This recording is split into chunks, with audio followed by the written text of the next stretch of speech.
every mosque, every second house has an access to tunnel. So this is, and of course ammunition. But that's an argument for destroying the whole of Gaza. IslamNet is raising funds to establish a masjid and community centre in Norway, and they urgently need your support. This donation will be a sadaqah jariyah for you, because every person that comes a step closer to Allah through your donation, you will inshallah be reaping the reward. Click the link and donate what you can. Assalamu alaikum wa rahmatullahi wa barakatuh, brothers and sisters and dear friends. Hope you guys are well, inshallah. I'm here with Mohammed Hijab and Smile to Jannah. What we're going to react to, brothers and sisters, is David Cameron. So why has David Cameron been appointed with Zishan? What is he? I think he's the Foreign Secretary of the United Kingdom. So he's supposed to be talking about issues pertaining, foreign relations. He's supposed to be diplomatic, and most importantly, he's supposed to be honest. Because if you're honest, that's when you get solutions. So you can't be, beating around the bush, and especially if there's a genocide. But that's a bit of an oxymoron with the politician, isn't it? It's like a virgin prostitute. I don't know. Oh, okay. Yeah, expecting honesty from these individuals. That escalated very quickly. Yeah, it did, but that's the reality. So we're going to watch a video. In this video, he's asked some questions, some very basic questions about the disgusting, vile ambassador who is calling for an ethnic cleansing, absolute outright genocide. We're going to watch that video and then the reply of David Cameron and see what the brothers here have to say for that.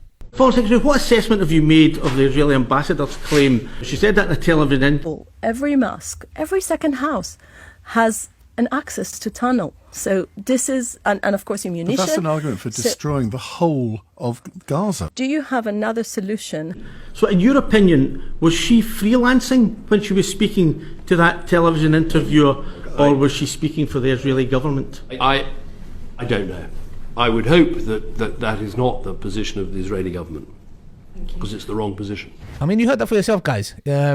You heard what she said on, I think it was an LBC. Was it an LBC? It was. Okay, good. So she's basically clearly, firstly, there is no evidence. Every house, every mosque, every second house, it has a tunnel. You couldn't find one tunnel in one hospital, let alone there's tunnels everywhere. And then she's being asked, she's saying basically, what else do you want us to do? In a nutshell, basically, we have to, it's a massacre, an absolute ethnic cleansing. David Cameron has asked this, and he's being asked, is this coming from herself? So there's an ambassador, can they speak of themselves? Or if she's an ambassador to Israel, she's outright speaking on their behalf. In any realm, in any respect. So you've never had a piece of paper put in front of you by a Foreign Office lawyer that says that Israel is in breach of its international humanitarian commitments under international humanitarian law? Look, the reason for not answering this question, I can't recall every single bit of paper that's been put in front of me. I look at everything. I mean, of course, there are lots of things that have happened where you think, well, surely that was something that shouldn't have happened. And so I don't want to answer that question because in 2013, you were quite happy to say from the dispatch box that war crimes had been committed by the Assad regime when it came to chemical weapons use.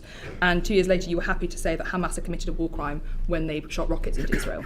And you saw his reaction. What did you guys make of it? Well, first and foremost, David Cameron has said some things in the past which have been positive to the Palestine cause. Of course, he said some negative things, and he's a bit of a mixed bag when it comes to these things. In the past, he's been quoted as saying that Gaza is an open prison, something which Norman Finkelstein references actually quite often in his speeches and also in his books. Well, David Cameron was one of the first people to actually mention that Gaza is an open prison. However, they're very careful not to designate anything legally. You probably noticed this. So, for example, I don't think he has yet to state, for example, that Israel's committing war crimes, or that he's not stated, and he knows this because he was the prime minister of this country, that they're doing collective punishment. I mean, in international law, the threshold for genocide is much higher than, for example, for collective punishment or war crimes. But he hasn't even gone for the lower threshold designation, which is in this case just war crimes and collective punishment. He has come recently and spoken about, or actually proposed, that anyone who's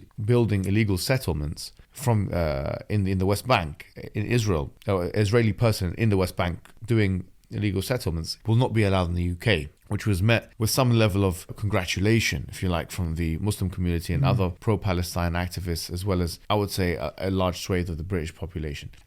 What I see here, in terms of what David Cameron's doing, effectively, because he's a very smart man, he's had a long career as a politician, is he's once again giving an honest opinion. That's the imputation here. He's not effectively making a legal designation, because he knows the implication of that. It will harm diplomatic relationships between him and who he sees as an ally in Israel. It will harm even diplomatic relations between him and the United States of America. He's very aware of that connection because America hasn't given these guys the green light to start making designations of an international legal kind. But I think there's something in him which sees the abhorrence of what's going on in Palestine, and he's in effect stretching his capabilities in being able to, as I mentioned, designate some kind of honest opinion on the matter without going too deeply into the legalities. That's what I think is happening. Interesting. You sure?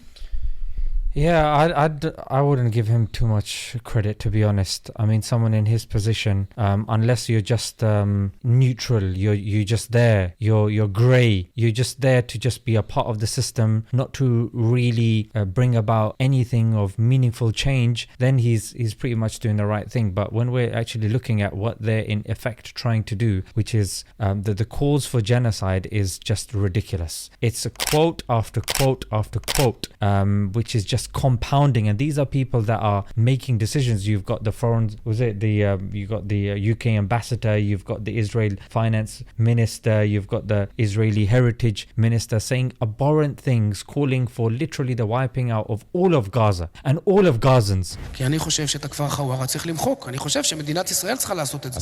חס וחלילה, לא אנשים פרטיים. So for this guy to come out when over 20,000 people have been killed, 30,000 by the way now. 30 now, 30,000 and 12,000 of them are kids. Yeah, 12,000 of them are kids. For him to come along when you have an Israeli ambassador to the UK, 100,000 signatures have come in on that petition, and 100,000 people, last time I checked, want that witch to be put back on her broom and sent back. Just like a witch. Yeah, I would like to call her something else that starts with a B, but I'll refrain from doing so because I believe that has more. But that's the way she's. You know, let's send her back, frankly, because she's not helping the cause. Exactly. Yeah, at the very least, like if you look at Tel Aviv now, people have flooded the streets because they are unhappy with what their leader is doing. But then you've got this foreign secretary who can't even bring words to his lips that everybody knows. I mean, my question would be, what's Epstein got on him? That would be my question on him, because Epstein's list seems to be growing and growing. You've even got Stephen Hawking, all of these memes of him, and was it even Richard Dawkins. You've got all sorts of people going to his island, and the discussions with Mossad as well. The connections with, I mean, Ghislaine Maxwell, the daughter of a Mossad agent. I mean, it's ex-Mossad agent on RT News admitting that yes, you know, he was an asset to Mossad. So I mean, there's things that are more insidious going on. But what he is now doing is he is harming. He's creating more harm than he is benefit, because politicians are already being seen as useless anyway. I mean, UK and US, they're not being taken seriously because they are blindly siding with Israel. Now, when he comes along, he's supposed to be bringing another flavor, and he's not able to do that. He can't bring it to his lips. The woman said this. She said, "What other solution do you have?" And he's saying, "Is it this? Or is it from her opinion? Who gives a monkeys?" This is somebody that is supposed to be an ambassador to the UK. Look at the role. What use is her opinion on an LBC interview? They're not asking her opinion. They're asking what her country is going to do about the genocide taking place. Yeah, she's justifying it, you know, in a nutshell. And to be honest, it reminds me of, you know, Hitler's Nazi Germany, the final solution. She's in a nutshell saying that in different ways. I mean, she's basically saying, what else should we do? But that's an argument for destroying the whole of Gaza. Do you have another solution? I mean, that is, to me, it's like calling for a final solution. You can see, and it's very ironic coming from a Jewish heritage, which they are Zionists for that matter. And that's it. There's nothing else to be said. Alhamdulillah, they've put it beautifully, brothers and sisters. There's going to be the petition link at the bottom, inshallah. Inshallah, we can deport this woman back to where she came from. Till next time, assalamu alaikum wa rahmatullahi wa barakatuh. The Prophet ﷺ said, whoever builds a masjid for the sake of Allah subhanahu wa ta'ala, Allah will build for him a similar house in Jannah. On that day where Allah subhanahu wa ta'ala tells us that our books will be given and every little atom weight of good deed you've done will be there. And imagine you see a mountain and you're like, what a lucky person, which righteous person? And Allah says, this is for you. For me? Yes. What did I do? You allowed people to pray. You built a masjid. I never had the money to build a masjid, oh Allah. You helped, you gave towards it, and Allah gives you the reward of as if you've built it. Donate now, guys, and do not delay. And share the video for extra rewards.